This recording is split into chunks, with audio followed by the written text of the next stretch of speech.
All right, big man, welcome to the Dave Portnoy Show with Eddie and Company, presented by High Noon. Dave. The best. And guess what? This hat, which I like, it's a little firmer. Like, see, bop. We have these coming in those. These are selling like hotcakes. High Noon, the drink of the summer. Speaking of summer, as you can tell, I'm soaking wet. I didn't get the memo that we're an hour earlier, so I was bathing in the. I'm still getting my steps in, Eddie. I'm all out of whack. I should have 19 High Noons. You can drink them anytime. Get you back in the flow of the day. And they might be sold out nationwide because of Chris Castellani. Shout out to him. Sex. So, all right, Dave, obviously you got served yesterday for SafeMoon. I did. So we're bringing a SafeMoon guy. Yeah, well, he's not a SafeMoon guy. He's the guy who Coffeezilla did an expose on SafeMoon. Coffeezilla is an interesting guy. Who got him? Okay, welcome, Coffeezilla. Hey, thanks, Dave. Thanks for the time. You don't want to end up on the butt end of a Coffeezilla video. His jam is like exposing people, basically. Yeah, especially in the crypto days. I mean, it's blown up, like influencers blowing up a token, getting it on the back end, selling it, making millions of dollars. I mean, you saw a lot of that. So, all right, let me start with the SafeMoon. I don't know how. I guess you saw. There's a big lawsuit going on with SafeMoon. I was named in it. I kind of made a video. I went nuts because I've never been paid by SafeMoon. I never talked to SafeMoon. I was just greedy, and it's like, oh, all these shit coins are going nuts. I want to make a ton of money. I'm going to pick one. I basically picked out a hat, picked SafeMoon, got smoked. So put in 40 grand, went down. I think I got 2. I've never sold a penny of it, by the way. And I was pretty, in my mind, straightforward when I bought. It's like, listen, could be a scam, Ponzi. I don't know what I'm doing. Invest at your own risk. I'm buying it.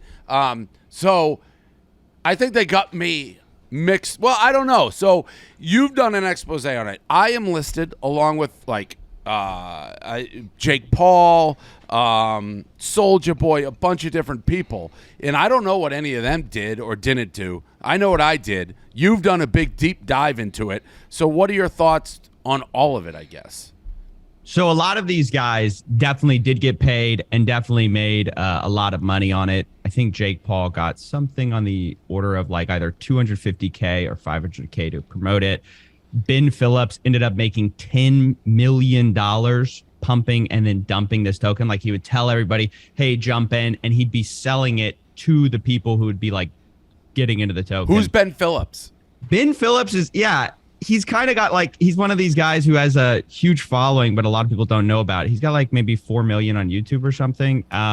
But he was like a prank channel, and then he got really into crypto, and now he's flying around in private jets. I mean, so are these guys going to go to jail then? Like, what's going to happen?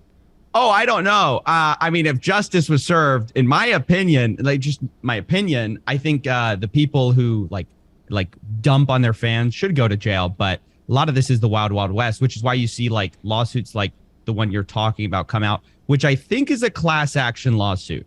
I think so. I think they're just kind of, I did see you got sued. I think they're just kind of like shooting a shotgun a little bit, that anybody who promoted it, I think they're listing in the lawsuit so that basically they can dig through the rubble later, like of like who actually did get paid. Because I agree, if you didn't get paid, right, you weren't dumping on fans, respectfully, not a good play, dumb for doing it, but I don't think it's worth any kind of lawsuit. I don't think it's like you're actually going to get in any trouble for it. But I think their mentality is, we saw Dave promote it, huge influencer, we're just going to name him on the lawsuit. That'd be my guess. And to be clear, I haven't gone through like Dave's financials. I don't actually know if you bought, so when you bought, when you sold, whatever. But I do know anybody who invested in this token absolutely took a bath if you held on to it. I mean, Facts. You got rinsed. Yeah. Facts. It's horrible. And meanwhile, I got to say this. All of their founders, all the people who created it are walking away millionaires. Their guy, yeah, go ahead. No, you continue. Yeah, so you got their founder is like this Q guy, okay? You got to know that. He walked away with like probably 10 million. Then you got this guy, Thomas, random dev. He also walked away with millions, which I got him on a live call admitting that, oh yeah, maybe we shouldn't have done that. Maybe we shouldn't have taken that money. Then you've got John Caroni, the current CEO. He was living in a trailer before SafeMoon. Now he's got millions of dollars, which he revealed when he revealed his Moondog NFT account, which he's an idiot for that. A lot of these guys are not too bright, but they are millionaires now because, their fans put it in and then they dump on the fans. So it's rough. I mean, so that's like why I'm definitely not against the lawsuit, but I do think it's unfortunate, when people just get brought into it. Yeah, and then I guess, obviously, I don't, and you're going to be like, geez, Dave, you're an idiot, because I don't know a ton of how SafeMoon works. I know, like, when I saw it, it was a lot of hype when I bought it, and I know, theoretically, like, if somebody else sold it, you got more coins. I think that was, like, the gist of it. It was really supposed to prevent people from selling and holding it. But what about their argument, then, the founders, well, Dave's just a moron. Like, I mean, no one held a gun to his head to buy it. He bought it. Is that illegal? That they just preyed on morons like me? Yeah, I think, well, if they had just been honest, that would be true, but they weren't honest. The token didn't actually do what they said. So originally let's start there. If you just tell somebody, hey, this is exactly what this token does, and it does what it does, and you're an idiot for investing, I agree with you. Nothing wrong happened. You just got destroyed on a token. But that's not what happened. The main pitch of SafeMoon was that it was safe. The way they were going to do that, it's kind of a little complicated, but I'll make it really simple. 5% of it was going to go in this locked box that was going to let people get out of this token. Okay. And it wasn't going to be able to be touched by the developers. That was like core to their whole thing. It's like half of the SafeMoon. That wasn't actually true. This whole time, they could touch the money. They did touch the money. They've been taken from it the entire time. So their core offering was a lie. And then it pumped up. Everyone was saying, hey, you can go safely up. It wasn't true. So I agree with you. Sometimes that's the case. Like if you're in Dogecoin, you know what you're getting. It's a meme coin. It doesn't have any intrinsic value. It's just a meme, But people love it, so people get invested. So it's kind of hard. Like, where do you draw the line on that? I don't really care. But with something like SafeMoon, they actually lied and then they made millions and. Yeah, and that part I certainly understand. And if, for example, what I didn't do, but if theoretically I had made this press conference, hey, buy it, it skyrockets it, and then the next day I dump it, then I would throw myself in jail. I would see being a crime. So I get that. It'll be interesting to see how it plays out and how seriously. I got to say one thing, Coffeezilla. This setup you have halfway between Peaky Blinders and The Matrix, I don't know.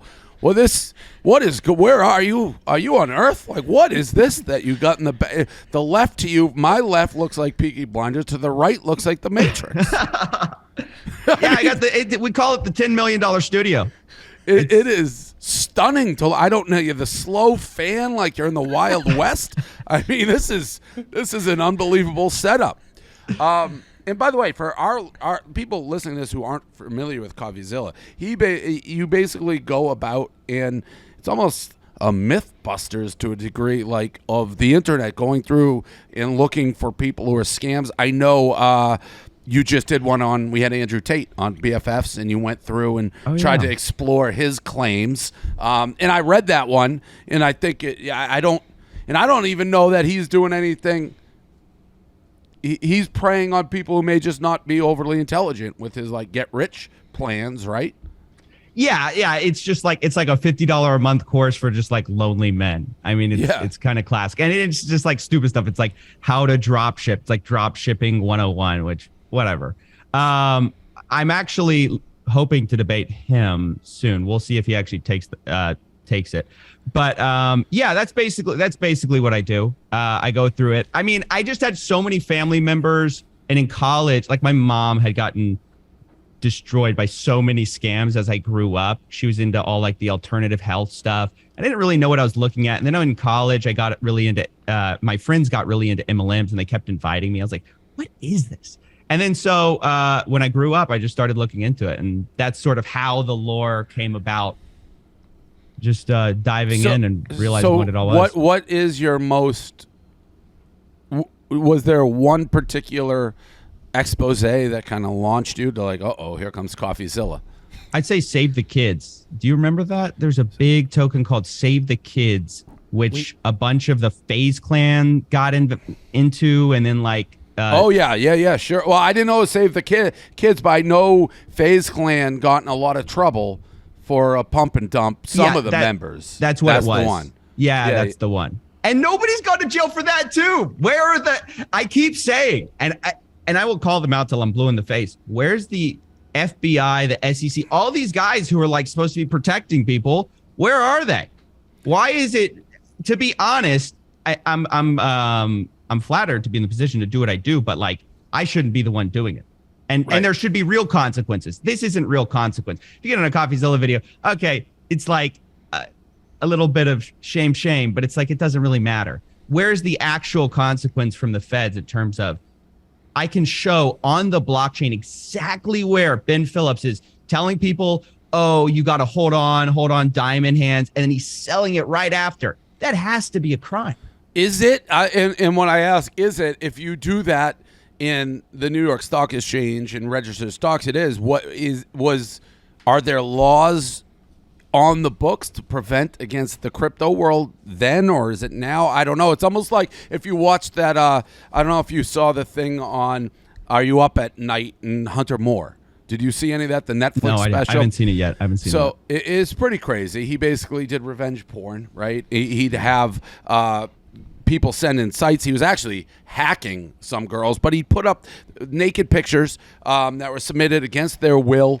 He'd put their address, everything, and he got a very light sentence. And basically, the reason he got the light sentence was the laws weren't on the books. Like they almost created laws, and I wonder if that is that the case with coins and things like that, or because you can't do what you just said with the stock. If I did that with pen and said buy pen, buy it, it's great, and I sold it while I was saying that, I'd be in jail.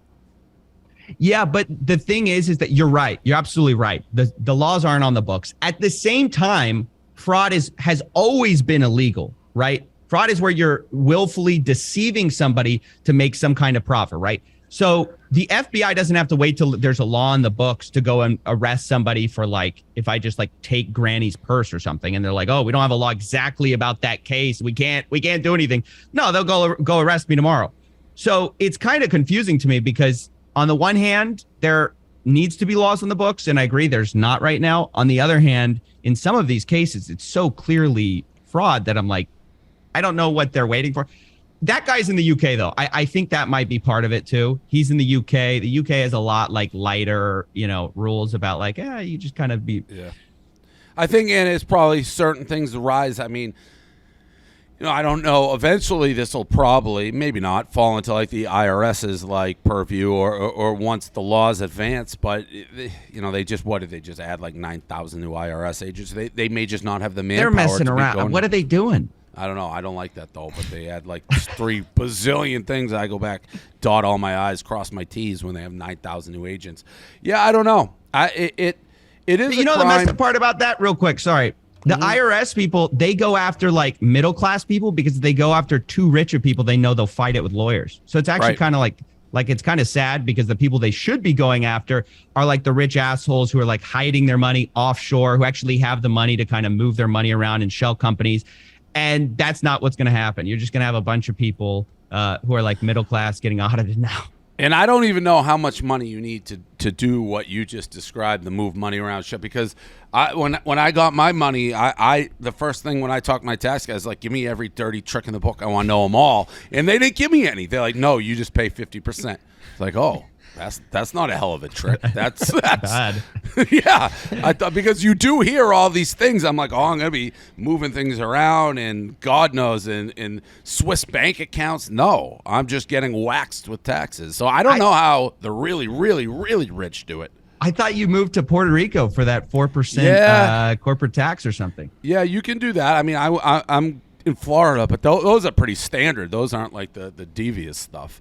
No. Yeah. Coffee, who's on, anybody on your ass? Is that why you're in that bunker? Like, who has anybody ever come after you out of these guys you go expose? Actually, the SafeMoon guys did send me like a cease and desist letter, but it was kind of weird because it was about information I hadn't released yet. Basically, I found out John Caroni had bought cash multi-million-dollar house. I wasn't going to ever go into specifics about it because I'm never going to dox anybody or something stupid like that. But they sent me a message, and I don't know how they figured this out. They go like, there's something like, we know you know where he lives. Don't reveal it because that would be dangerous if you revealed like where he lived. And I was like, okay, in a way you're confirming that he lives in this multi-million-dollar house that he bought cash, but it's like, it was really weird. But no, other than that, I didn't get anything from them. I've gotten stuff from, like, in the Save the Kids thing, one of the FaZe Clan guys sent me a cease and desist. I get stuff like that. It's part of the deal. I mean, Yeah. What about Steve Will Do It? Didn't it, remember the like unregulated crypto casino stuff? Did they come oh, after you yeah, for that? Rubet. Those Yeah, guys. yeah. Okay, great example of how nothing happens in the end. Because so I make a video about this multi-part series. I get on a call with him. He's like, "Oh, Coffeezilla, I didn't know what I was doing was bad. I didn't know I was just getting all these kids hooked on gambling. Like I had no idea." Now that you've told me, what did he exactly do? so he was had this really lucrative deal with Rubet, which is an offshore gambling company in like Curacao or something. They were doing crypto gambling, but he was in the United States, which you're not supposed to gamble in. He was gambling. He was using a VPN, and they were doing fills. So he was playing with fake money. So he was like saying, "Guys, I'm gambling like high. I'm a high roller, right? High stakes gambling." So people would tune in. They'd watch him win millions of dollars. None of it was his money. It was all the Rubet people just filling him on the back end. So it looked like he was this high stakes gambler. The closest thing I can relate it to is like if you're like sponsored by a vodka company and you're fake drinking. It's like, what are we So doing? he didn't get to keep the money if he won it? No. Got it. So it was really stupid. I think he kept like 1%, like some small thing. But anyway, it was dumb. So, but the point is, he got scared because his fans were like, "Oh yeah, it's pretty scummy what you're doing." And so he's like, he told me on a call, he's like, "Oh yeah, I had no idea. I won't do this again." Blah blah blah. Now go to his channel. I think, or I don't know if you can right now, but he's sponsored by Steak now. Yeah, they're all sponsored by Steak. Yeah, all of them told me, "Hey, we're gonna wait till it's regulated. We're gonna do it the right way. We're not gonna." Well, Whatever. I mean, we tried to work with us to get them to do, because they do have the huge audience. That's Sure. a little, yeah. I mean, people accuse us of that. They're like, "You guys aren't betting with real money." We are, trust me, we are. But that's different to me than the scope of the other stuff. I was gonna say one other. What? Oh, back to the SafeMoon. That's the other thing. I think I'm one of the few. Not only am I getting sued by SafeMoon, I also got a letter from SafeMoon complaining about me because I was trashing SafeMoon. I don't think many of their people who got paid and made millions are also getting basically, complaint letters from SafeMoon saying stop trashing us. So Well, you didn't upgrade to version 2. That's your fault. I did. when I was at the Bitcoin conference and somebody from SafeMoon tried to talk to me. I'm like, get the fuck away from me, you guys. I watched that whole thing because they were like, "Hey, you got to go to version 2. You're gonna have so much money," and then you had like nothing. I mean, it's just like you're still down 90%. Yeah, it's so stupid. It did nothing. I am on version 2 and I have $2,000. So, and to be truthful, I would have bought more SafeMoon, but I had a really hard time buying it when I bought it. So it like capped me out. Anybody else on your radar right now? How long do these exposés take for you? Like typically, or do you work on them? Does it vary or is it a long time? It varies a lot. I mean, but the big ones take a while. I mean, some of them can take months. So I'll do like some smaller content while I'm like prepping bigger stories. But I can't give anything away right now. You guys are asking for the secret sauce here, Yeah. Yeah, like I said, I've always known you don't want to hear Coffeezilla's coming after you. That's a bad thing on the internet. Well, I appreciate you coming on. It was nice to meet you. It was a fascinating stuff. Your office, I mean, I don't know if we're looking at green screen. It's so spectacular. Whoa, Dave, we're in the $10 million studio. Let's not get it twisted, okay? Yeah. Nice to meet you, Dave. Thanks Nice for to taking the meet time. you. All right, see ya. See you guys. Thanks, Coffee. Bye. Appreciate it. He is a fascinating guy. He is. Yeah. He is. Thank him big time for coming on short notice. Before we continue, Dave, I want to talk about the GameTime app, the exclusive ticketing partner of Barstool Sports. We had a great time at Elton John. You can go to concerts like that yourself with the GameTime app. Yeah, GameTime app. Exclusive partner of Barstool Sports makes it easier than ever to score last-minute tickets. They cracked the code on how to do this. 2022 is a massive concert year with so many tours going on. GameTime is reporting they're seeing the biggest last-minute deals ever. Tickets like Halsey as low as $9, Machine Gun Kelly $8, Backstreet Boys $20, Jack White $25. All these guys are under $40. Rufus Del Sol, Chesney, The Killers, Zach Brown. Make sure to use the GameTime app this summer to get the best deals and see your favorite artists. Elton was fire. Everyone saw that. I mean, one banger after another. A little bit weird. He doesn't dance around. It's just pure music. Download the GameTime app. Go to the account tab to create a login. Redeem code DPS for 20 off your first purchase. Terms apply. Download GameTime last-minute tickets. Lowest prices guaranteed. Beautiful. So that was Coffeezilla. And, I mean, so I take it you're not in the least bit concerned about this lawsuit. I mean, how could I be?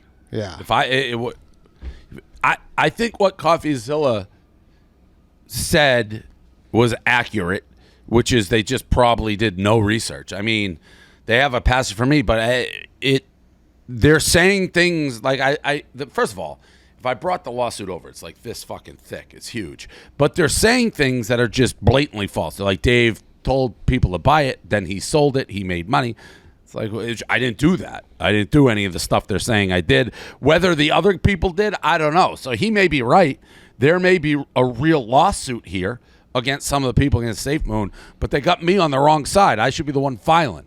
Well, the biggest concern is that guy was pounding on your door for 10 minutes. This is documented. It's so stupid. So what time is it right now? What time is it right now? It's probably like 8:15. How many times were you knocking on my door for this shit? I just did, like 5 minutes ago. Yeah, but how long were you knocking? I knocked 3 times. Bullshit, you did. My dog's going crazy. No, I just knocked. Literally knocked 3 times. Honestly, people like, I didn't know what the hell was going on. I was dead asleep. I was so tired. Silvana actually was the one who got up. She's like, somebody's at the door. I'm like, what? I thought it was the AC guy. I was half asleep. The dog's going crazy. And then I saw the SafeMoon, and I was just like, you motherfucker. And I said this yesterday in the rundown. There's very few who have the talent that I have in the moment. I was dead ass asleep. I didn't know what planet I was on. I thought the house was burned down, and I told the guy, you stay right here. And I went upstairs and got my phone to just make content out of it. Truly, that won't go down when they write the history book on me, but it was one of those pure blogging content moments where I somehow got out of the fog I was in and was like, I got to make content out of this. Why the guy stayed, I have no idea. Because he already gave you the papers, right? Usually already they just served take me. off. Oh, yeah. Already served me, and I was like, you stay right there. And I marched upstairs, got my camera, my phone, and started videoing him. I also don't know. I guess there must be laws. That's not trespassing. Just to waltz into it. Like, my property is pretty private. Like, you're clearly on my property. Did he know who you were at all? Do you know? I really don't know. I guess. I don't know. I have no idea. How could you not? I don't know. I think those guys just have a license to do whatever. My buddy got served in college, and they just walked right into his room. Yeah, I've been served before. They dropped it. But the thing about this one, I get getting served sometimes. A lot of times, people try to avoid getting served. It prolongs the inevitable. I'm not avoiding this. They could have emailed me this. I would be like, yeah, I got it. Or just come at 10 a.m. 8 a.m. Come on. I watched 5 times, and that guy like, how many times you knock? He goes, no, I swear to God, 3. Yeah, and you're like, bullshit, buddy. Yeah, no, it was I woke. That is how I woke up, and then I went to make coffee, and there were just maggots all over my kitchen. Maggots. It's a bad Monday. Yeah. I thought rice was on the ground. I was like, what is this? Then Silvana comes down. She's not a big maggot girl. She's screaming. She was getting ready to puke on the ground. This was all before 10 a.m. Why do you have maggots in your place? I don't know. I don't really I've done some research, but maybe they can get into dog food or we're pretty good taking out the trash. So I don't know. I don't know. Usually it's from by the way, fridge. maggots ain't as maggots is they didn't. You don't want maggots, but they're not. I've seen a lot grosser. I could have grosser things. Maggots make them sound a lot worse than they are. It's a terrible name. Well, because usually it's on a piece of moldy ass food in a freezer that's been unplugged for months. You know? We don't have that really. Yeah. And we can't tell where they're coming from. I got the raid. I sprayed it, so it's been quite a do. So these are just rogue. They're just rolling around. Well, they haven't come back yet. So that's good. Once I got rid of them, we got a couple more. But I mean, I don't know. Was it in? I sent it to John Rich. I have a video. I mean, I saw the video. Yeah, they're everywhere. Yeah, that's why it's really weird. Like you say that, and I just saw that they're just crawling around. I've never seen maggots like that, so it's very strange. Yeah. One of the flies where you're living. Do you have air conditioner yet? Yeah, that's sort of working. Yeah, That's good. That's positive. All right. So speaking of John Rich, he completely cucked the Dave Portnoy show yesterday with the rundown. 100%. So that put me in a very tough spot. But we could put in that footage for people who don't watch the rundown. That White Sox Dave being a moron. White Sox Dave in that idiot brain of his walks right out the front door and leaves. No, he fucking doesn't. He did not. It's What part is a lie, Dave? I didn't tell you anything. I asked you, and you said yes. No, and I asked you brought it times. up. I said, yes. "Are you going to the concert today?" You go, "No, I'm going tonight." You're saying that Dave Portnoy told you to go to the concert? It was you took obviously very sarcastic, and after Then multiple why'd you times, go? Yeah, exactly. This was something that I had cemented for so long, and I Wait, came you back just and said you weren't. You just said I was the reason you went. So hand to God, on your mother's life, on my mother's life. You never had any intention of going to that concert? I was going to absolutely see if it was possible for me to leave the bar for a little bit. You're not owning up with how this went down. I don't know. He got confused. I said it on the rundown. His rundown list was just Dave Portnoy show. They weren't rundown topics. Yeah, my idea was here. I was going to have 4 rounds of White Sox Dave, you versus him versus Nadu, him versus Jerry, and him versus Carl. But it seems like you guys went 1 round yesterday. So here is White Sox Dave and Jeff Nadu. Okay. A little too much Dave and Dave in the last handful of days. I think you'd agree.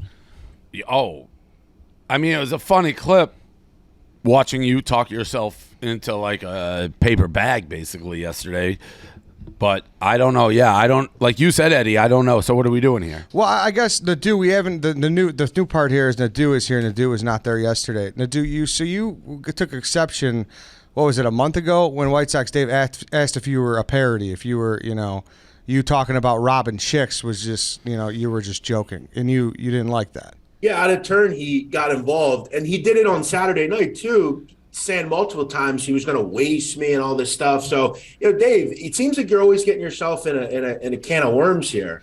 Also, you were saying yesterday that the girls you bring in with you, you're bringing the hottest girls in the bar, bro. You know them for years. That doesn't count. Wait a minute, but Nadu, No. didn't you make fun of? Weren't you comment like White Sox Dave was on his phone, like not paying attention at the bar, and I tweeted out a joke. Didn't you make fun of him for that? No, I put crying emojis. That was it. Yeah. I didn't so say you anything. did initiate. Yeah, but that counts. Well, it was you who initiated it. Correct. It was Dave who initiated No, it. you responded to Dave. You're a the dick. girl that was at the bar. She was there to see me because she was in town from Florida, and she made it a point to come up to me with her boyfriend. Of course, not that I was going to be hitting on her or anything, because I'm not talking about. That's another little fact you left out yesterday. First of all, you already changed the story again, but you said she just happened. I think the direct quote. She was there. Yes, she was there. there. Didn't you say the word happened?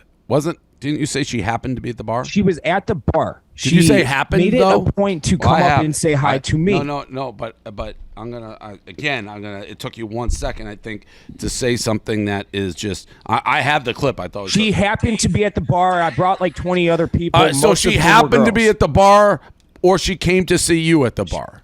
She was at the bar already. Okay, she was at the bar already. She's a friend of mine from college. So she didn't come. So she didn't come to see you. She knows who I work for, of course. She wanted to come say hi. She was like, "Hey, congrats on all the success and shit like that." But happened to be at happened to be at the bar versus came to the bar to see you are two very different things. No, she came to the bar specifically to see me. So I didn't know she was coming to the bar prior to her already being there. She happened to be at the bar. Okay. With her boyfriend. Picking different words, but on the topic. Well, no, that matters. Words matter. That doesn't That's matter. your problem. Words matter. She was at the bar. I didn't know she was at the bar. She came to the bar to say what's up to me, knowing that everybody was in town, blah, blah, blah, blah, blah. So it was a girl that was there because of me. What do you mean everybody was in town? Like you guys in the bar. So she came to see us. Well, did she say anything to you?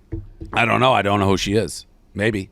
Maybe she did. Maybe she didn't. Nevertheless, on Nadu. Nadu, I shouldn't have came at you that hard. It was honestly like I don't have any opinion on Jeff Nadu either way. Like I don't think about Jeff Nadu. I cannot tell for the life of me if this is shtick, if like the whole broads thing Listen, is. Dave, how about this? As I said before a month ago, I'll come to Chicago. See, this is what I'm talking about. That Why won't you do that, Dave? Though.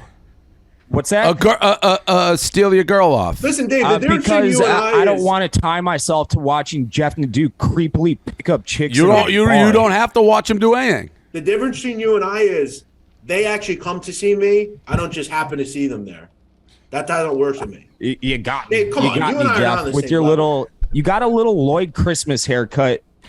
You're even in worse shape than I am. Dave, you have no game at all, though. That's what matters. I'm never claimed to. I never once claimed you to. did I would yesterday say claim to. Yeah, I you would kind of know. did. No, I didn't. Me bringing friends to a bar, acquaintances who I know. That's not me saying I have game. I'm a normal fucking dude. I do just fine for myself. I don't. If you just reek of massive insecurities, talk. Oh, like I'm gonna steal your girl. Like nobody talks like that, dude. Dave. It's cringeworthy. That's what I thought. But like, if it's shtick, that's one thing.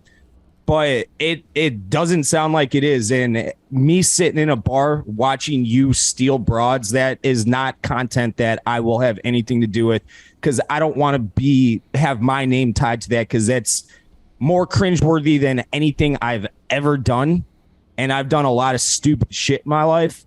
And that just sounds awful. Awful. So you're out. I'd rather get shot in the face than watch you just go and creep on random chicks in a bar. Dave, are you muted? But then again, Dave, you took it to the I'll kill you and all that. Yeah, no, I did. And I swear to Christ, when I said that, I was standing right next to Portnoy and we were like laughing and fucking around about it. That came off very poorly. I don't want to fucking fight Jeff Nadu. I don't care about Jeff Nadu enough to fight him.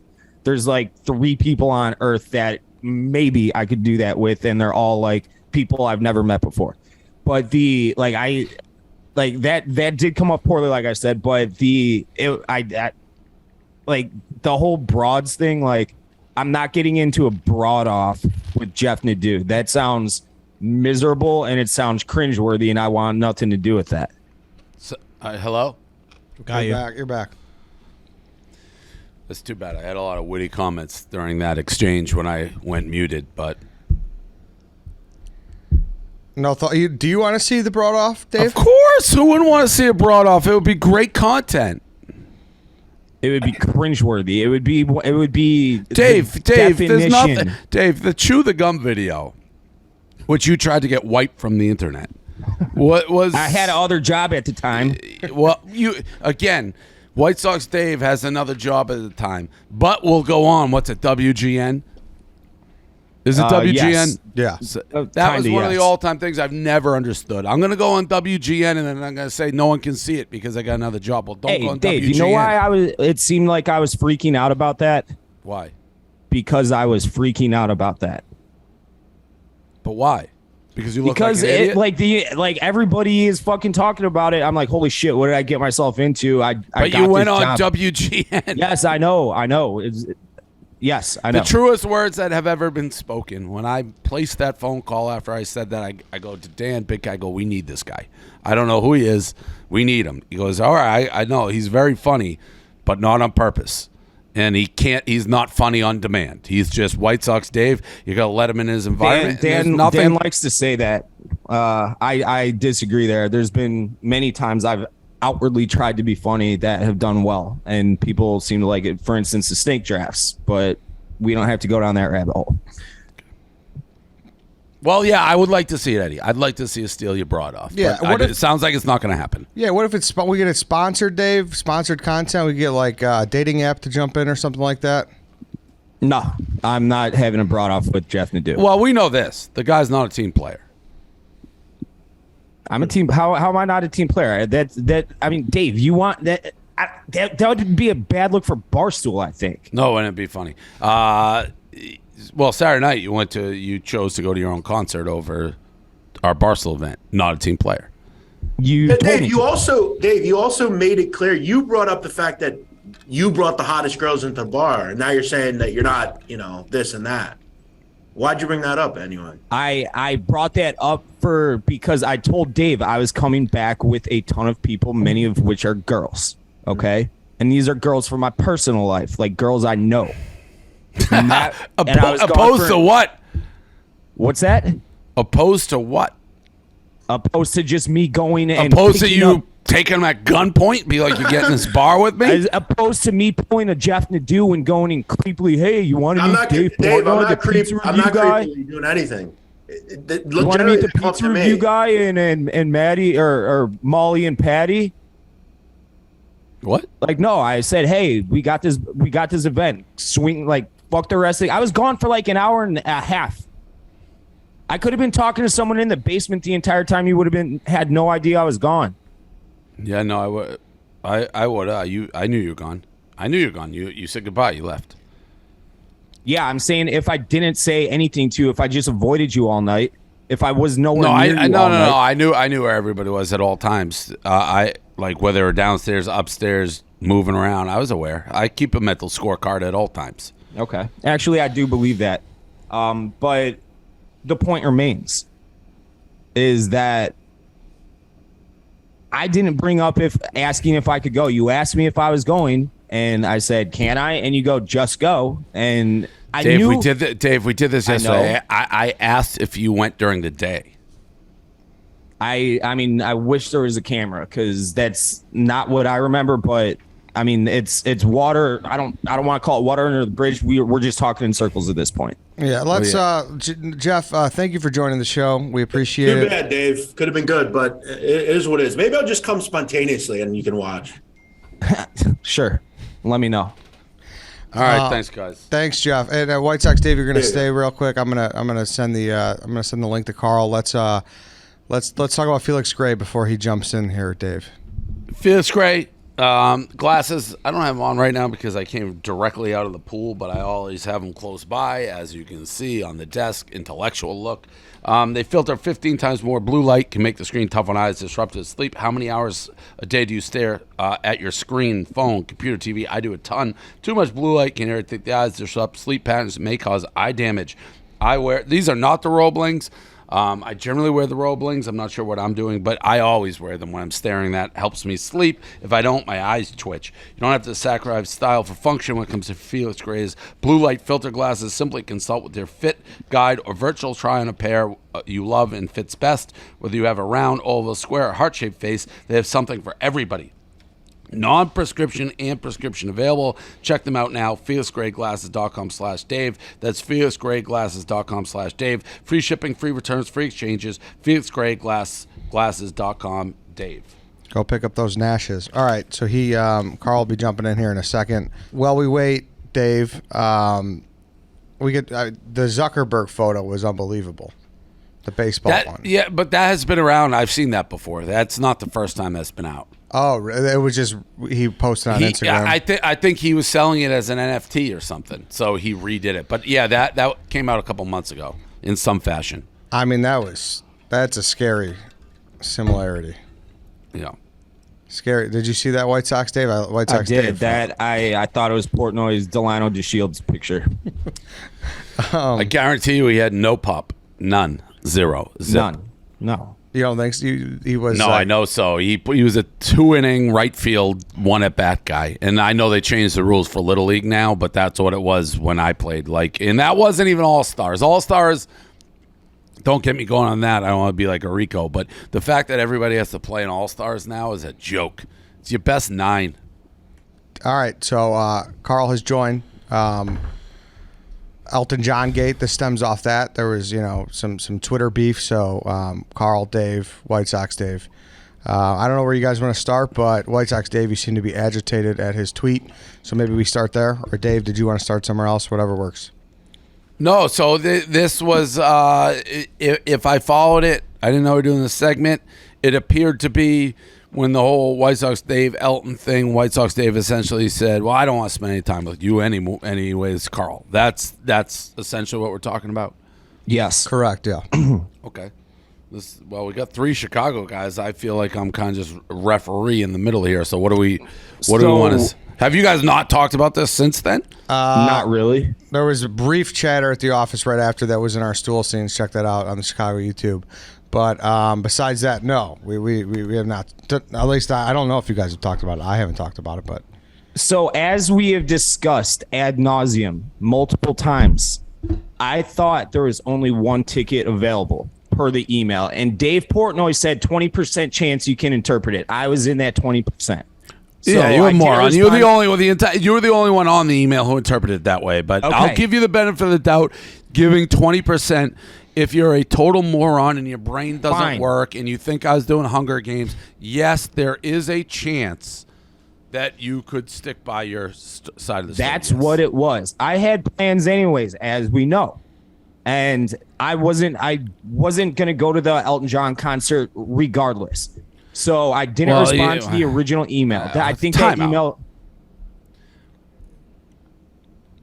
Then why were you like, I should have? All right, because at that point, I spoke with Hannah and realized what was going on this weekend. And I was trying to figure out, like I told you, I was trying to navigate. That was the exact word I used, how to figure this out, because I had these plans with that people were depending on me for, like places to stay for the weekend and stuff. If I wasn't going to be there, then shit was going to go haywire for other people. Yeah, they still could have stayed at your house, right? But Okay. But my one question.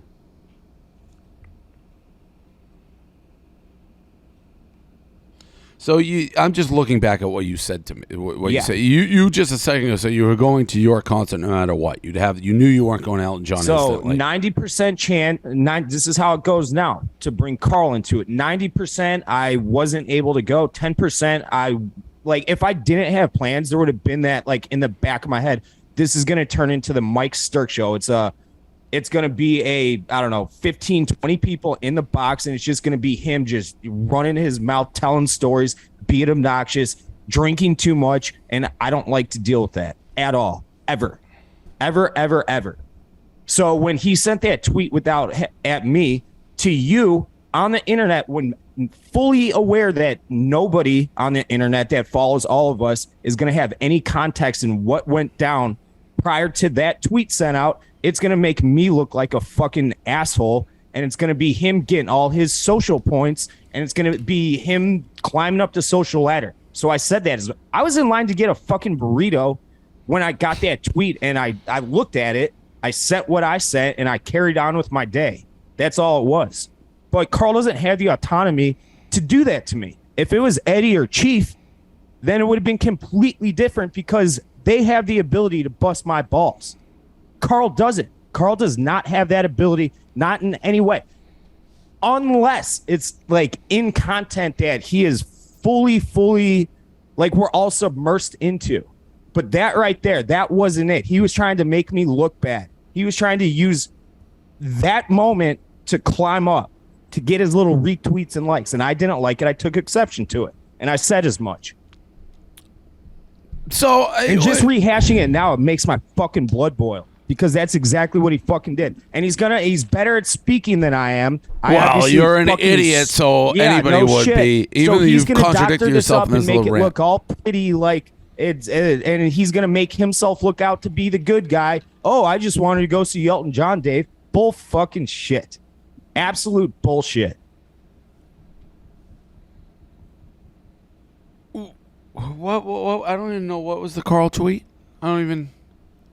He called me a liar and said, because when I back to that. I think it was just a screenshot. I think it was just a screenshot saying you're lying or something. So that's not true. It was a screenshot of the email David sent to the group and I should open this with saying, I obviously regret sending this big time. Like, I have absolutely no interest in being on the Dave Portnoy show addressing this. No disrespect to the show you guys have built or anything. By the way, but I have a timeout before we even get into this.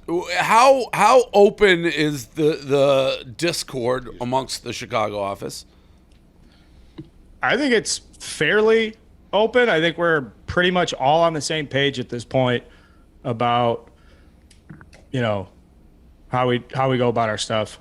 For the most part, like I think like that rant that Dave just gave. Are people gonna be like, "Holy shit," or no? I think a lot of people will. Absolutely. I think that people that follow very closely would probably be like not surprised. I think people that don't wouldn't. Was that fair? Yes. I don't know. I thought it was funny that Dave was on Twitter arguing about like, well, I was gonna let you know, or you were gonna let me know. Why didn't you let me know? And then I get an email just from Dave that just says I can't make Elton John. So but that was 24 hours before this had blown up. So I just emailed Dave back, was like, hey dude, you just sent this to me. I wasn't like making a big joke about it. I just said, Dave, you just sent this to me. And then it was 24 hours later, I was taking a dump and I saw that Dave was like, yo, well, Stirk claimed it right away. And typically if Dave's referred to me by the last name, he's pretty mad, or like there was some kind of insinuation there, like, well, I had claimed the ticket so fast, which had then thus prevented other people from going to Elton John. And that was so fine. I thought it was funny to just say like, well, that's not true. Like it isn't true that you were precluded from going to Elton John because I had responded like 15 minutes after Dave sent the email. Like, so that's why I was like, well, it's not true. And then I just sent the email. I'm like, you only emailed me about it, which is like objectively funny. Like I talked to Eddie and Chief, like we all thought it was objectively funny. Where I made a mistake was that was a very sensitive, like he's getting it from all angles, where I'm just like, well, it's kind of funny. It's very funny. Dave just sent the email to me. But then seeing the response, Carl, like I would prefer not to get that response, but I'm not going to hold it against Dave that he's going to like get mad at me or talk shit to me on social media or whatever. Like that's just the way it is. And like whatever. I told Big Cat instantly, it was like, don't care at all. I think Dave's at his heart a good guy, and this is just like one of these things. Like it's just a stupid thing. Like it is a extremely, extremely stupid thing. And my personal preference is that we don't spend that much. Like I told Eddie and Chief right away, I was like, I don't want to spend a lot of time on this. Like my head's in 1,000 places. The last thing I want to be doing is like going back and forth about like if I'm not fucking with White Sox Dave. It was not me trying to fuck with Dave or anything. It sounded Elton John, Meatball Molly, Patty the Batty, like a good crew for a legendary concert for Elton John and his farewell tour. Of course I want a piece of that action. Of course. But to Dave's point, I'll acknowledge, like, if I'm White Sox Dave, I don't want to be in a skybox with an all fucking liquored up Carl and somebody, as Dave's describing. That's a bad version of me. I don't think I was that guy. I certainly don't think I've been that guy with Dave for a long time. Because we've had to fucking tamper it down with you. I mean, that's not even true. I'll say this for whatever, and obviously, and I go on this. Like, I don't know that I would have put this crew on the Dave Portnoy show. I don't know that it does anybody any good. Like you guys come, at least my perspective is a happy family. Maybe I'm not paying as close attention. Sure, there's always with anybody like Discord, but I don't know that people are aware. I could be wrong. That there is the degree of animosity that just came through with Dave talking. I will say, I've heard stories from all sides on this. There was. What you described was not the scene, Dave, at Elton John or at the bar. It was a normal, everybody had a good time, and it was just a normal good time. But, I mean, I'm not saying, I know I've heard it all. Plenty of instances otherwise. All right, real quick, let's take a break from this Dave Carl stuff, and let's talk about ZipRecruiter, Dave. There are so many more things to do during the summer, and you want to free up as much time as possible to enjoy them. So if you're a business owner, the last thing you want to do is sort through tons of unqualified candidates' resumes when you could be soaking up the sun. That's why you need ZipRecruiter to find great candidates. They do the work for you. Now you can try for free at ZipRecruiter.com/Barstool. ZipRecruiter uses powerful technology to find and match the right candidates up with your job. You can easily review these recommended candidates and invite your top choices to apply. Additionally, ZipRecruiter has a complete suite of tools that make it easier to filter, review, and rate your candidates. 4 out of 5 employers who post on ZipRecruiter get a quality candidate within the first day. So soak up all the summer has to offer and let ZipRecruiter do the work for you. Ready for the URL? It's ZipRecruiter.com/Barstool. That's where you can try it for free. Again, that's ZipRecruiter.com/Barstool. ZipRecruiter, the smartest way to hire. All right, let's get back into the show. But I don't know, and we can keep it. Looks like we'll keep it. Like, I don't know how. Here, this is shit that I would keep in the locker room. How about that? For sure. Then I won't say what I was about to say then. But Yeah, don't say it then. My point I'm not is gonna say like it. this is what this show does, and at some point that made so many waves. Like, it would be disingenuous to the show and to Barstool Sports to like keep deflecting from my own guys. So like it had to be done.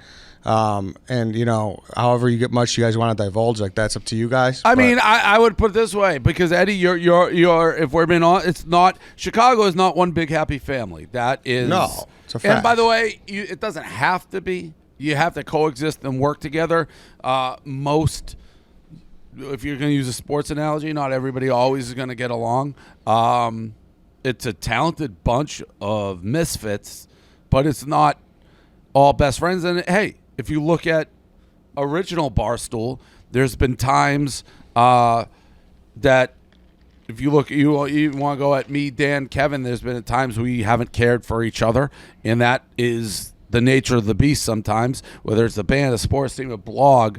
And it certainly is in the Chicago office. And I think a lot of people, again, maybe those who follow it really closely are aware, but I think there is a happy-go-lucky bunch of idiot vibe Chicago, and there's definitely more issues there than I think people realize. And those vibes they'll never stop unless something goes really south. But we've done a very good job of coming off as that happy family for sure. And like Ed and I aren't best of friends, but Ed and I work very well together. We communicate well and we get along well. It's you don't have to be best friends to work together and put out a good product for whatever it is you do. And I'll also say, I think in Chicago, what you guys don't have is a me. And I don't mean that arrogantly, but for sure. In New York or whatever, there was always a very clear pecking order. Mm-hmm. Because I started it. So I'm 10 years ahead of everyone else. So worst case situation, it's like, well, ultimately Dave gets, it's his company. He named it. He did. Not having that can be tricky. Yeah, I mean, you drop 4 guys off. It was like 4 baby birds in a nest, and so 20. If Dan, so I shouldn't have said that almost even to me. Dan, if Dan was like there, he built that office. Mm-hmm. He's like the top dog there and can squash beefs, can know when to play it. Like that is something, if you have basically a bunch of equals dropped in there, that can cause some, I guess, strife, which I think is safe to say you guys have. Yeah. I think that's great to leave it at, if that's fine with you guys. Well, what's your take on that, on everything? Yeah, I think you're in the office. Yeah, I think obviously you guys have had issues dating back to, how many fucking years we've been doing this? Almost 10 years, which is crazy. And I talked to Carl right after. I was like, dude, you're going to ruffle his feathers. Like, that's just the thing. Like, he has a lower threshold with you than he does with other people. For reasons that's within Dave's rights, absolutely. And I respect that.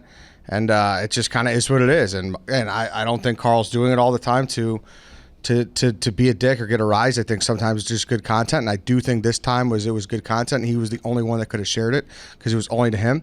But at the same time, I see Dave's vantage point where it's like, I just feel like it's from a place of, not. Well, it's not an isolated incident like this. I didn't even really think twice. I thought it was funny what Carl did, and Dave was being an idiot and talk circles in this. Dave was making a certified moron out of himself in the way he handled this entire thing. And Carl didn't add on, didn't kick on. It was Dave everything. But Dave has prior issues that he brought. If this is a one-off, but you have issues with him. I have plenty.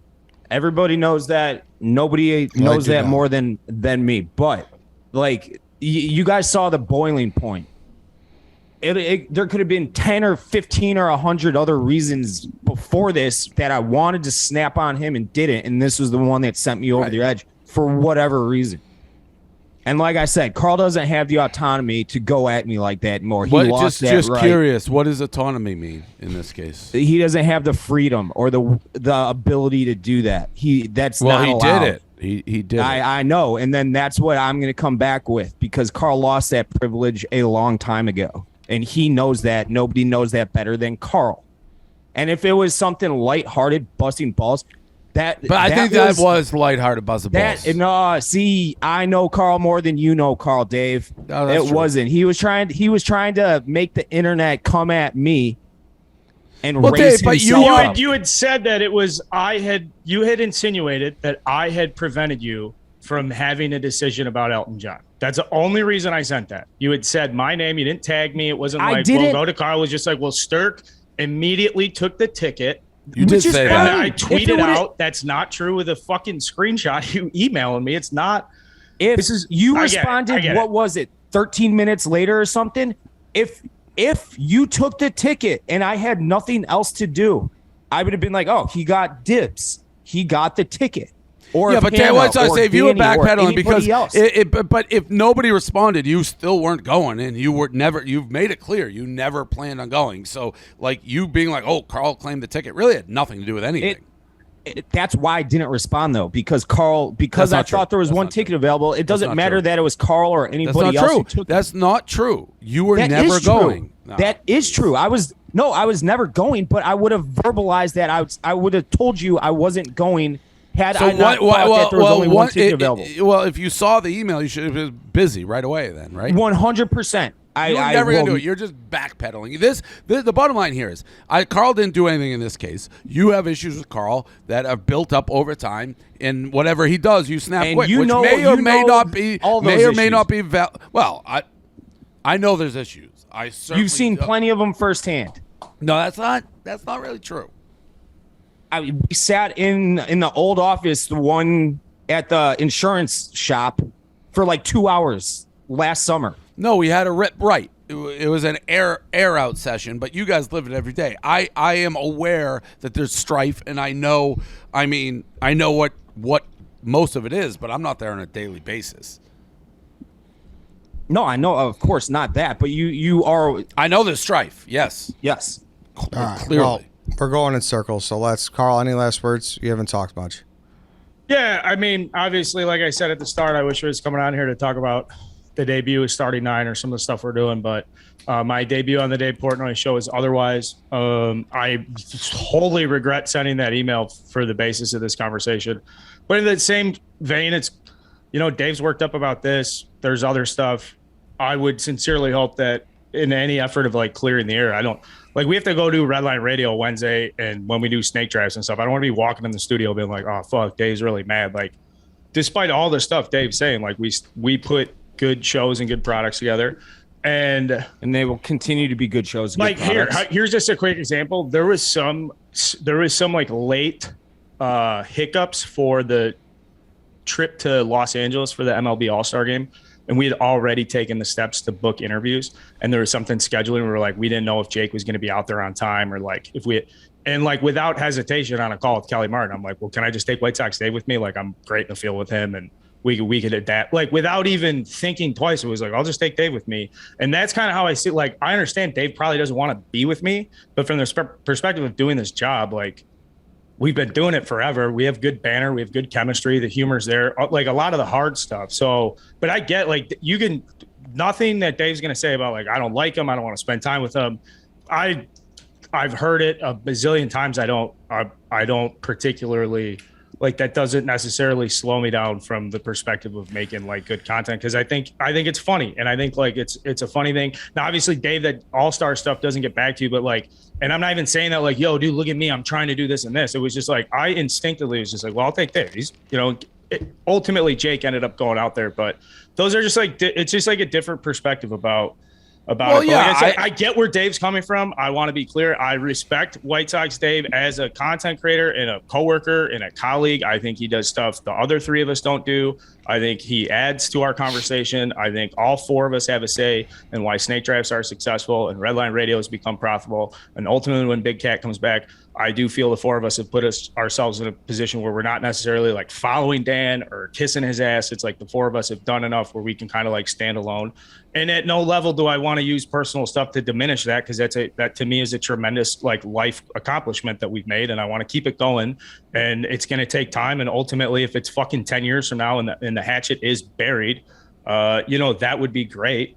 That obviously would be great, but it is what it is. It is what it is, and I think the fans of Barstool would idealistically, I think a lot of times like, oh, these guys are like buddies. Although I guess with me, they're always like, you and KFC hate each other. But you don't have to be best friends to work together. You just a lot of people assume it, but keep doing like you, A-Rod and Gina, they fucking hate each other. You got to be able to work together. I'm not saying you guys hate each other, although Dave may hate Carl right now, but as long as you get the job done and can work and create content, that's what's important for the Barstool side of it. In relationships, a lot of times I think you come to appreciate it the longer it is, and you look back, it's like, man, we did some cool things. So I don't know. It's one of those things for me with you guys.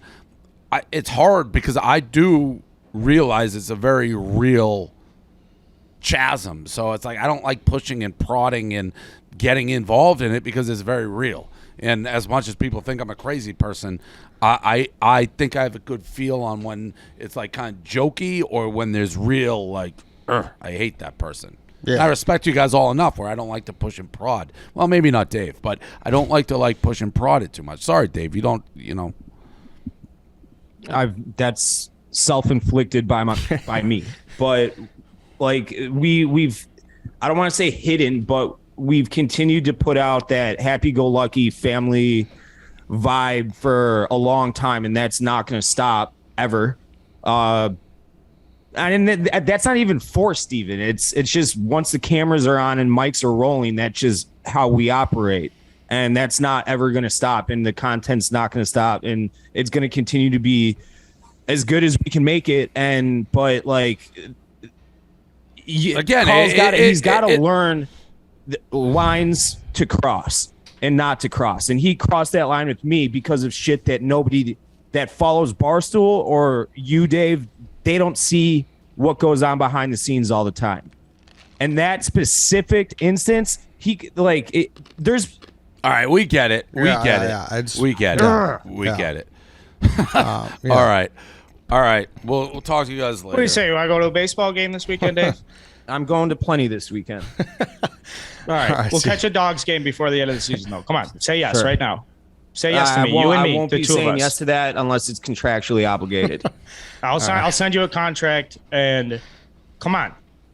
Give me something right now. Say yes. I'm not saying yes to nothing right now. Dave, make him say yes.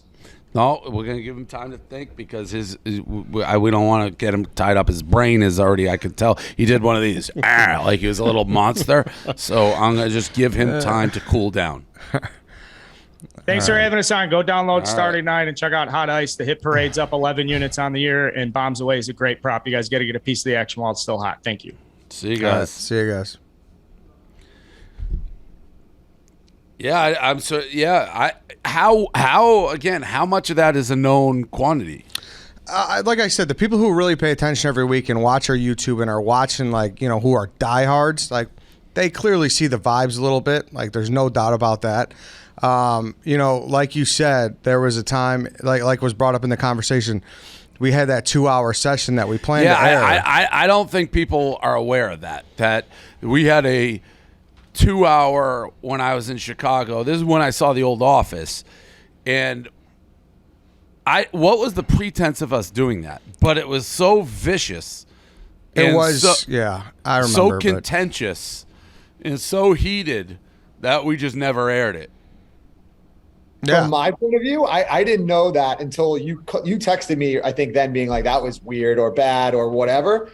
I wouldn't do well in that situation because I didn't know that. So I would poke and prod and they'd probably kill each other or me or something like that. But knowing the context and hearing it from you, I was like, oh, I could see why you dial back because you do know when to fuck with people and when to. Yeah, no, it was a very, very real and not people. They were airing out the airing of grievances, and they were real grievances.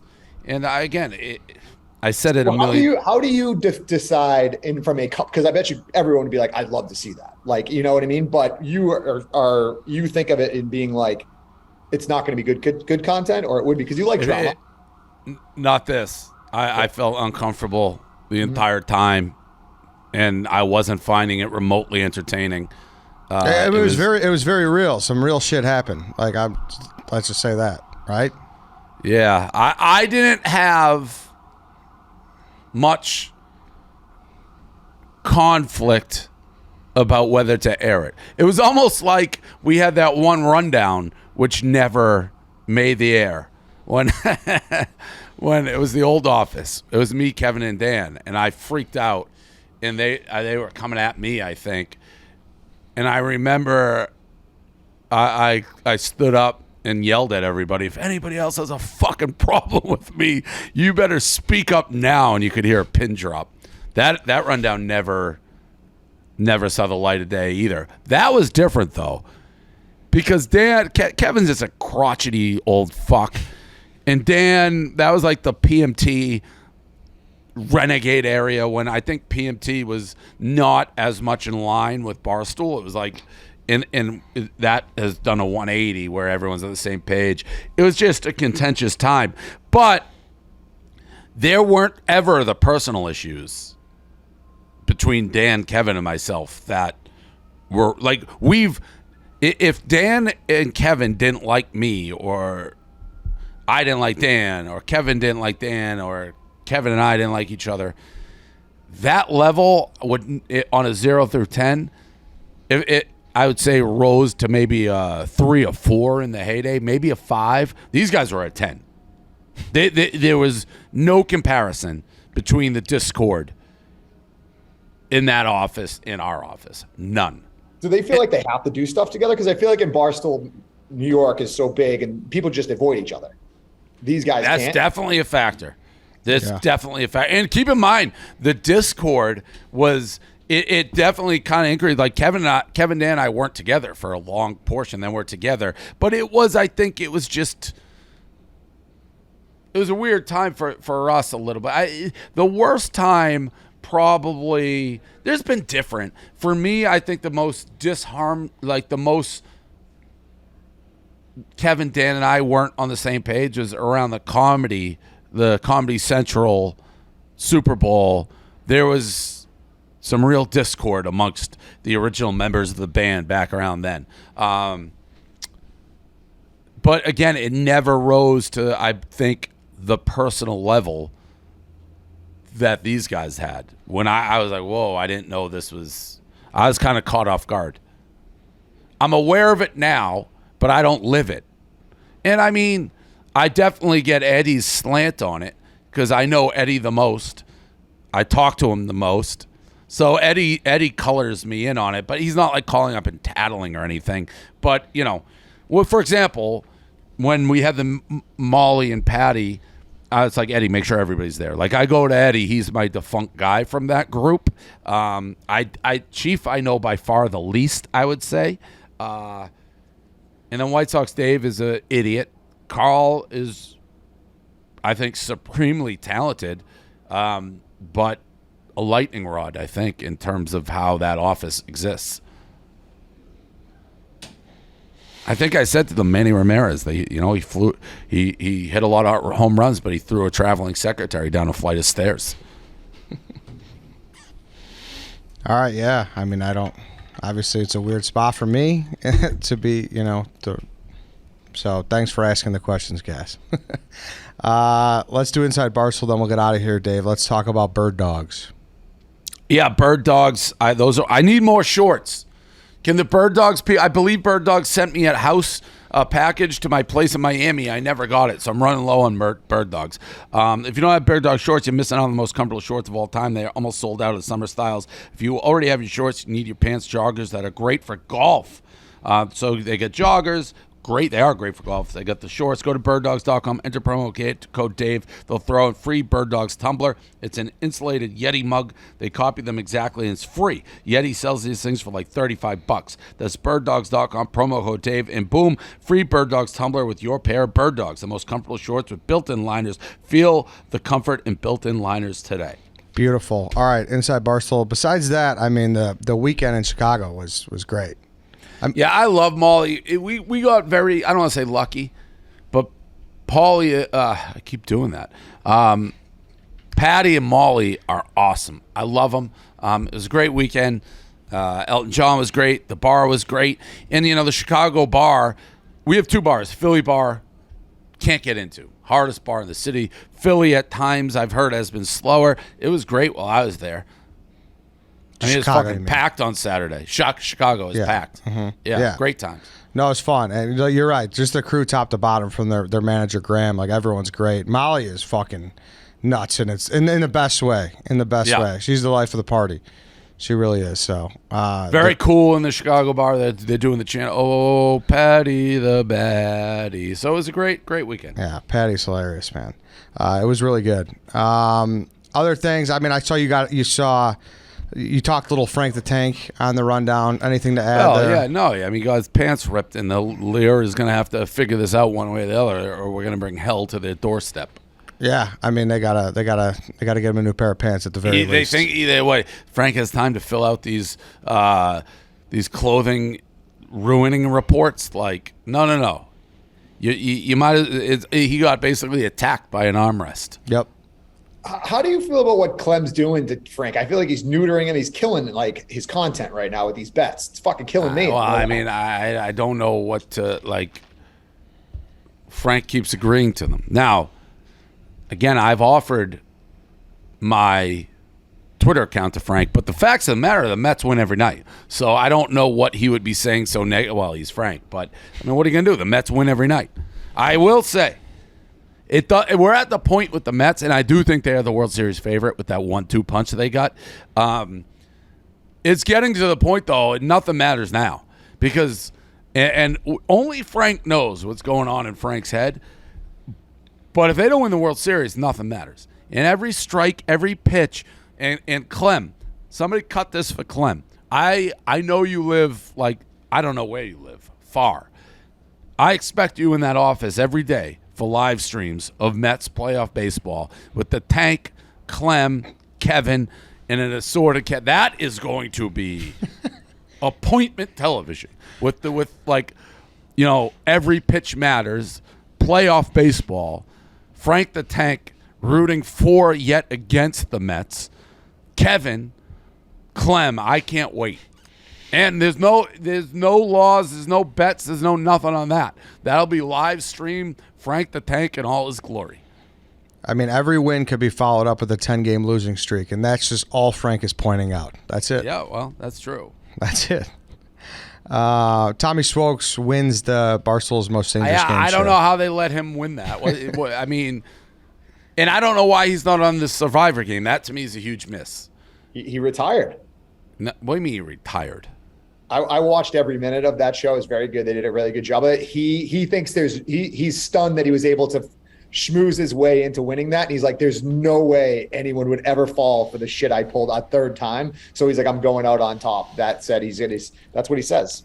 No, he'll be back. Yeah, it's all true, great Survivor. He loves that game. And by the way, you could easily, where it's not the brightest bulbs of all time on that show. No, yeah. So the cast is out. And the first episode, they all agreed that he was going to get eliminated right away because they knew the fuckery that he does, and he won it. Like he just twists them around. He's unbelievable. He's Jordan in his prime. He's Brady. He's all those guys. Well, no. Here's the thing. I didn't watch a second of it, but I know this from watching shows how that works. Yes, they're like, we got to get rid of this guy, and then somebody is so obnoxious and so like repulsive that's like, all right, we'll get to Tommy later. And once you get to that person later, you fucked your whole game up. So I don't know. Somebody in that first episode must have been, it's just like, we can't live with this person. We have to get rid of him. And Tommy is a likable enough guy. So it's like he's not bothering you. So you let him stay and you get rid of the super obnoxious person. Without knowing what happened, I'm sure that happened. Philly football got eliminated because he was scaring people, basically. Exactly. Congrats to Tommy. And yeah, the new cast is out. That's why I'm in New York, so I'm doing it this year. Very weird cast. They really scraped the bottom of the yogurt cup for this one. I actually think it's a great looking cast, though. It's like unique and interesting. I think so too. Like that, no one has a history with each other really at all. So it's true. Like you've seen so many people on these game shows where you know where the alliance are going to be right away. This was so weird. Everyone's like, it was very strange early on. So we're gonna. It's pretty interesting. I can't say anything, obviously, but I think people will enjoy it. It's good to see Tico getting free and allowed into one of these things. Yeah, I mean, she's born for this shit. 100%. Speaking of that, Steve Cheah is on the show. He was at Bucs camp. He was having a good time, it appeared.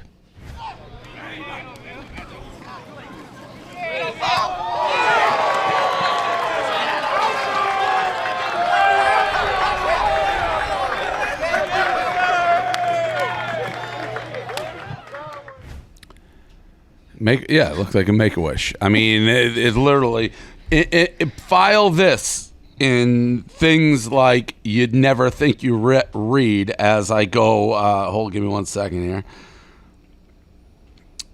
This is from. We got this exchange from Manny Machado. What's up, Chase? Still haven't gotten anything. He's talking about his email for the thing. Hosmer. That's Manny fucking Machado, Che. Clean it up. Manny Machado. The old commish back. Mike Trout. Commish too busy catching passes from Tom Brady. Like, what world are we in? I had to jump in. I'm like, whoa. That was not Brady. That was like the 4th-string quarterback at Make-A-Wish camp. Fucking Manny Machado. Mike Trout saying that he's too busy catching passes from Brady. Oh, Stephen Cheah. Unbelievable. Speaking of NFL quarterbacks, Aaron Rodgers appeared on Bussin' with the Boys and Part of My Take. Yeah, I didn't see the Bussin'. I saw the PMT. It was great. Dan was great with it. Aaron was great with it. I texted with him a little bit after. I'm like, they finally got you, huh? He's like, yeah, it was fun interview, and I'm like, that 42-0 game was really the end of Dan. But my favorite part, and there were a lot of good parts, it's just that Detroit Dawn superfan Big Cat, the Hail Mary, that clip always is one of my favorite clips of all time.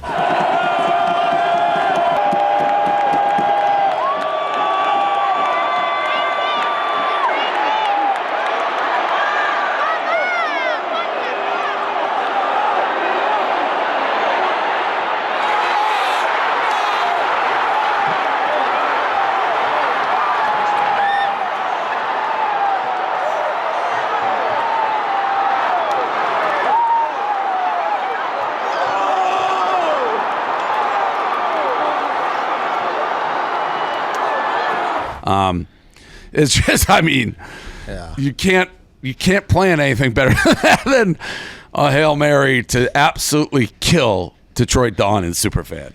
And they all fall back. They were in their little lines. Just all-time clip. It really is. It really fucking is. Speaking of Bussin', they also launched a whiskey with Whistle Pig.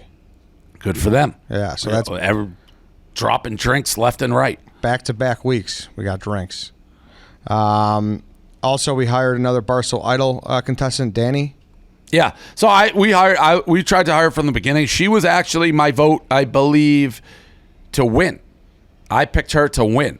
So that's pretty good if I pick you to win, that you're going to be coming and doing it. The reason why, from the business side, is I thought she was by far the most monetizable. She had already built a niche on TikTok, and she does videos that I think we can move. And I know the one I saw, I don't know how many have been posted so far, but did big numbers on the main Insta. So yeah, and I talked to her a bit after, and I like people who have proven to create pretty good content by sheer will of force and going out and doing it. Like, she goes and does those videos of picking up guys or whatever. I'd have 9 million people text me, email me, oh, I can do this, I can do that. Well, go do it. And she was a go do it girl. So yes, I want to hire her, and I'm glad we could figure it out. And she's staying remote, you said? Yes, I believe so. Okay. Arizona, yeah. Okay, so no, won't be a ton of crossover then, but we'll see her on the main accounts and whatnot. Yeah, I'm sure she'll come to the office time to time. Cool. Pat McAfee's teaming up with Peyton Manning to simulcast 6 college football games. Yeah, I saw that. I saw as much as what you know. I guess it makes sense. I mean, he's great, obviously, at doing that. Peyton's great. They have a relationship from the Colts. I don't know the dollars and cents or what they're doing, but yeah, it makes perfect sense. Yeah, I mean, the Manning cast is pretty. Yeah, and that'll be great. I mean, again, they have the relationship, so it makes perfect sense. Yep. And then the last thing here, Jordan Woodruff and Kelly Keegs have made an OnlyFans. Yeah, I saw that too. I'm not. Does that have something to do with the fight, or they're just? No, they're just doing an OnlyFans. Yeah, I think that was like, hey, people are cashing in. I think I saw Kelly tweet that she saw how much Jordan made, so she was like, I'm fucking in. Well, Alex Bennett did it because of the fight. She was doing like behind the scenes stuff, and then OnlyFans actually shared her video to like their social and stuff. And then I'm sure, I don't know why Jordan got involved by proxy close to Alex Bennett. She started making good money. I don't know what kind of money she's making, and then Keek saw And what is she putting on it? I don't know. That was one of those journalistic things that I didn't know if it was right or wrong to dive in for the integrity of the company. Non-nudity. I did not buy it, for the record. The Reddit. So what is she doing?